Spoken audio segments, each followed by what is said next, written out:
오늘의 구독자 퀴즈, 이 차량은 어떤 차량일까요? 정답을 아시는 분들은 댓글에 적어주시면 제가 다음 날쯤 정답 여부 말씀드리도록 하죠. 오늘은 난이도를 한번 올려봤습니다. 근데 딱 이 버튼 있죠? 사이드 미러 조작 버튼. 요게 특정 회사의 차량에서만 이렇게 나오기 때문에 이런 좋지 않은 재질의 이런 버튼이 들어가 있는 차량, 정답을 아시는 분들은 댓글에 적어주시면 감사할 것 같습니다. 안녕하세요, 수건도둑입니다. 오늘도 구독자분 중고차 추천 한번 간략히 알아볼 텐데요. 여러분들도 간략히 추천을 원하신다면 영상 설명란에 있는 양식을 참고하셔서 여기 나가는 메일로 첨부해주시면 제가 순서대로 아주 열심히 만들고 있습니다. 오늘 구독자님 1,500만원에서 2,000만원 사이, 취등록세 끼면 2,000 살짝 넘어도 가는 데일리카를 보고 계시며 연 만에서 2만 킬로 정도, 평균에서 평균보다 살짝 더, 월 가용 유지비는 30에서 60만원인데 국산차 범주에서 봤을 때 유지비가 그래도 넉넉한 편이다. 선호 디자인은 세단, 2위가 SUV. 기타 사항은 진짜 풀옵션을 원합니다. 변속기는 일반 6단에서 8단, 디젤이나 무단 변속기는 절대 원하지 않습니다. 이렇게 적어주셨는데 제 영상을 오래 보신 분들은 벌써 각이 보이실 겁니다. 그랜저 IG, 올류 K7 그 두 대가 있는 것 같은데 정말 옵션이 많고 보다 나은 정숙성, 안전성, 안정성 모두 다 원하신다면 오늘 알아볼 친구들과 거의 비슷한 연식 키로수의 K9도 구매할 수 있는데 아시겠지만 거의 고속주행 위주더라도 시내주행 들어가는 순간 연비가 그냥 절망이라서 오늘 월 가용 유지비에선 살짝 어려운 듯한 그런 느낌이 들어서 K9은 제외를 하고, 진짜 좋긴 좋아. 옵션 진짜 많고 K7이 불고기 버거였다면 K9은 한우 불고기 버거, 딱 그 정도의 차이인데 대한민국에서 대형 세단, 비인기 차종, 높은 유지비 이런 것 때문에 감가를 폭풍으로 먹은 그런 안타까운 K9, 만약에 여러분들이 주말에만 잠깐 타거나 단거리 시내용으로 잠깐 타 하는 정도시라면 어차피 엔진 쪽에 문제도 거의 없고 그냥 기름을 겁나게 많이 드신다, 요건 말고는 나머지는 무난하니까 K9 요쪽으로 보셔도 좋을 것 같고요. 오늘은 그 동생인 K7을 알아볼 텐데 아무래도 그랜저 IG보단 그 이름이 밀리고 살짝 개배운 주행 질감 이런 것 때문에 한 100얼마 정도 동사양이면 저렴한 올류 K7 최근에 많이 다뤘었는데 오늘 차주님은 풀옵션을 원하셔서 거의 풀옵션에 가까운 친구를 갖고 왔고요.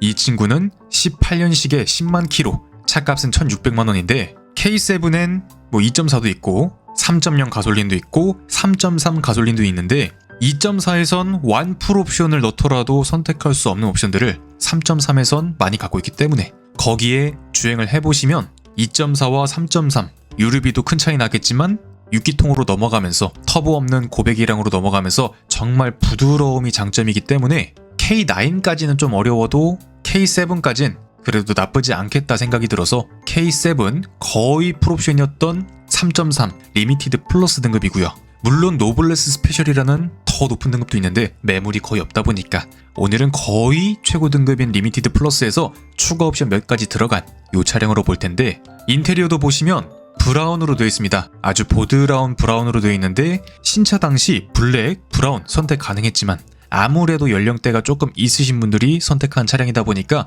블랙이 주를 이루고요. 인테리어도 요즘처럼 풀사이즈 계기판은 아니지만 요 당시에 이런 7인치 계기판은 옵션이 상당히 많은 차량에서만, 거의 그랜저, 제네시스 그 정도 급에서 볼 수 있는 옵션이었다. 그리고 통풍 시트, 오토홀드, 후면 전동식 커튼, 열선 핸들 이런 거 당연히 있고요. 속도가 느리긴 하지만 무선 충전도 있기 때문에 거기에 곳곳에 재질적인 옵션도 가득 들어가서 현대기아 차인데 생플라스틱이 거의 없네 이런 느낌의 차량, 후측방 경보도 있고 정말 옵션적으로는 빵빵한 차량인데 아까 K9에서 보였던 헤드업 디스플레이도 있고 2열 열선도 있고 파노라마 선루프, 전동 트렁크, 어라운드 모니터, 앞 차량과 차간거리를 조절하면서 내가 설정한 속도로 가속해주는 어댑티브 크루즈, 거의 없는 것 빼고 다 있는 요즘 차량으로 쳐도 소나타 중간 등급 이상은 되는 거의 한 7년 된 차량치고는 훌륭한 옵션 구성이라 보시면 되고요. 얘가 아무래도 신차가가 차값 자체만 옵션 포함해서 거의 3,800 하는 차량이었는데 중고차로서 값어치가 떨어지는 고배기량, 준대형급 이런 느낌 때문에 감가가 이분하게 잘 되었다. K9에 비하면 세 발의 피지만 갖고 오셔서 소모품 교체를 한다 쳤을 때, 물론 3.3이라서 비교적 엔진 관련 소모품들은 용량도 많이 들어가고 비용도 비싸다는 그런 점이 있지만 엔진 오일도 뭐 오일에 따라 다르겠지만 10만원에서 15만원 사이 정도 보시면 되고 브레이크 오일도 한 5, 6만원 보시면 되고 변속기 오일도 한 15만원 정도 보시면 될 것 같고 앞뒤 브레이크 패드 하시면 한 20만원 정도 주행하는데 뭐 하체가 따그닥거린다 하면 뭐 부위마다 다르겠지만 앞에 싹 털면 한 2, 30만원 정도 나올 것 같고 뒤에도 한 20만원 나올 것 같고 문제는 이런 것들은 한번 바꿔놓으면 당분간은 바꿀 일 없으니까 내가 좀 오래 타고 싶어 하시는 분들은 초장에 잡아서 한번 바꿔서 운행하시면 될 것 같고 뭐 굳이 바꾸지 않더라도 문제가 생길 때쯤에 교체하셔도 내가 잠깐 타다 팔 거면 그냥 엔진오일 필요한 정비 그 정도만 하셔도 큰 문제 없이 굴릴 수 있는 차량이라서 언제나 현대기아차는 그냥 무심코 신경을 쓰지 않아도 문제없이 잘 굴러가 준다는 게 제일 큰 장점인 것 같습니다. 검정색 차량이기 때문에 내가 뭐 자동세차를 들어갈 거야 하시는 분들은 큰 의미 없겠지만 그래도 손세차 이런 거에 일가견이 조금 있으시다면 막 초벌, 중벌, 말벌 이렇게 3단으로 돌리는 완전 광택 말고 그냥 듀얼로 한번 싹 미는 그런 세미 광택에 유리막 정도 해주시면 그래도 반짝반짝하게 잘 탈 수 있지 않을까. 엊그제 이거 광 싹 내놓은 거 보니까 또 새 차 같더라고요. 항상 우리가 연식이 좀 있는 차량들은 우리 눈이 보기에 아 오래된 차량 이렇게 느껴서 구형인 것처럼 보이는 것도 있지만 대개 보면 피부가 좋지 않아. 여드름도 있고 모공도 커졌고 흉터도 있고 이런 것 때문에 조금 더 늙어 보이는 거지 진짜 맘먹고 광택 싹 내놓으면 다시 애기 피부로 돌려놓으면 그래도 차가 한 2, 3년은 더 젊어 보이는 그런 느낌도 있는 것 같습니다. 뭐 이외 고질병적으로는 대박 완전 큰 문제는 없지만 늘 설명드리는 부분 버튼을 하나 둘 다 눌러보시고 통풍 시트 열선 시트도 켜놓고 좀 보세요. 5, 6분 보고